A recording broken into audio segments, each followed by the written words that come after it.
Hello and welcome to Kaka Fifth and Grace. This is my Halloween episode, and this year I decided I would be the Crow Queen. And so I pulled my little costume together.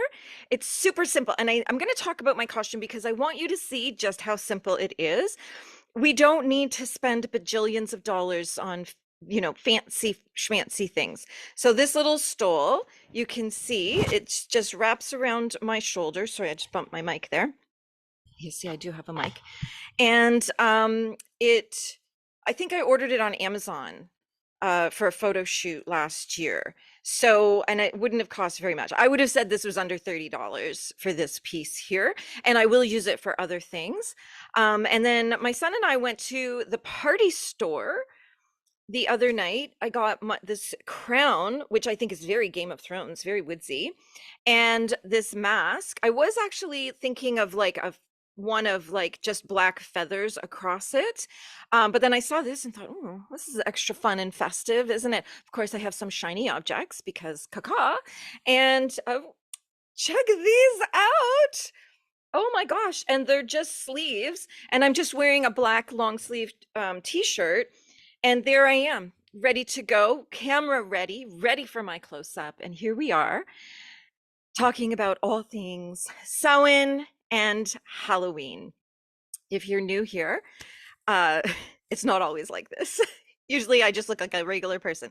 But because this is a little Halloween episode, I thought I would wear my costume. Oh, and I should say, black lipstick. I got it in the party store, a couple dollars. I think all of this combined was less than $100. And I will use it again for a variety of different things. And, maybe we'll do a crow episode and I'll do it again. So if you are an old friend, thank you for coming back. And please continue to come back. Don't forget to leave a comment and let me know what your Halloween costume is this year, because I love Halloween and I love hearing what people have in mind for their costumes. Do you go trick-or-treating? Do your kids go trick-or-treating? My son is 16 and he is going trick-or-treating. He's invited a friend, an international student actually, to go trick-or-treating. So we're going to have dinner. And then we're going to hit the road with the wagon and the kids and their kids. They're all taller than me. I'm the littlest one in the group. And so they are going to go trick-or-treating. The student that he's invited, she's from China. So I don't know that she's ever done trick-or-treating before. So this might be a whole new experience. She might get the shock of her life. So here we are.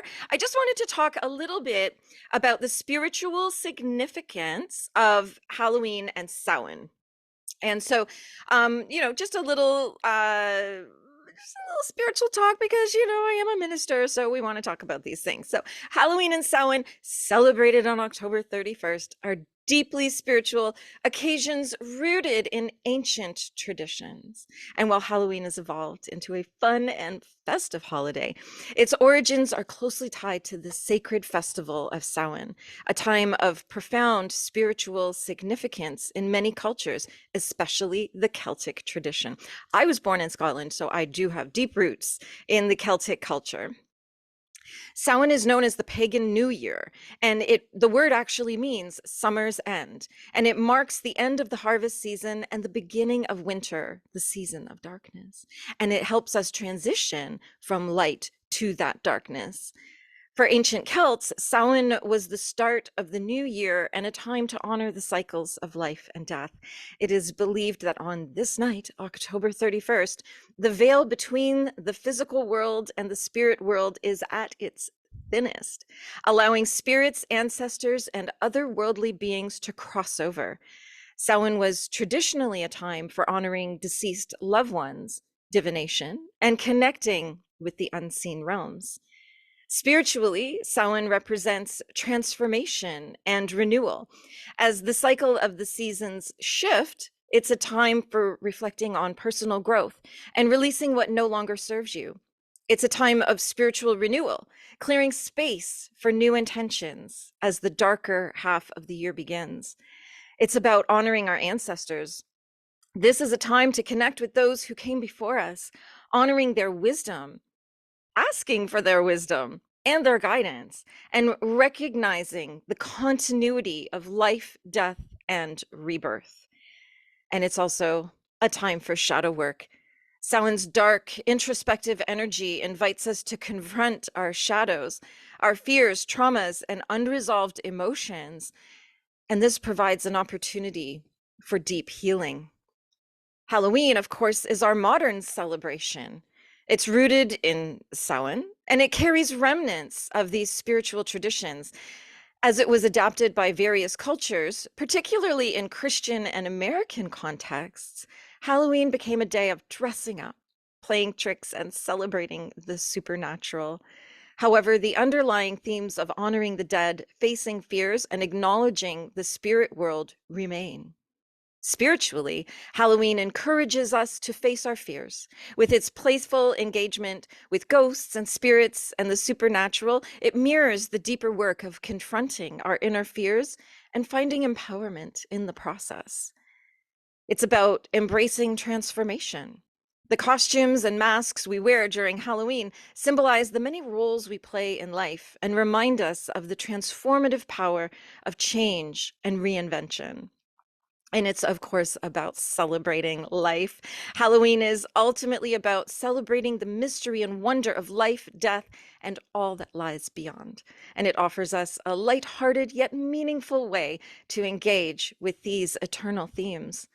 Both Samhain and Halloween remind us of the cyclical nature of life, the importance of honoring both the seen and unseen aspects of our existence, and the opportunity for spiritual growth through transformation, release, and renewal. So fun, right? I so love this time of year. We just had a full moon. It was very exciting. We have another one coming up in a few weeks, as we always do. And I encourage you to embrace the magic of this season. Eat the candy, eat the chips, go trick-or-treating with your kids, have some fun with it, because the spirit of joy, the frequency of joy is where we are most magnetic. That's where we do our manifesting. So have some joy, have some fun, and enjoy the Halloween and Samhain season. Honor your dead, invite them over, invite them in, chat with them, have a good time. And I'm wishing you a beautiful and magical day.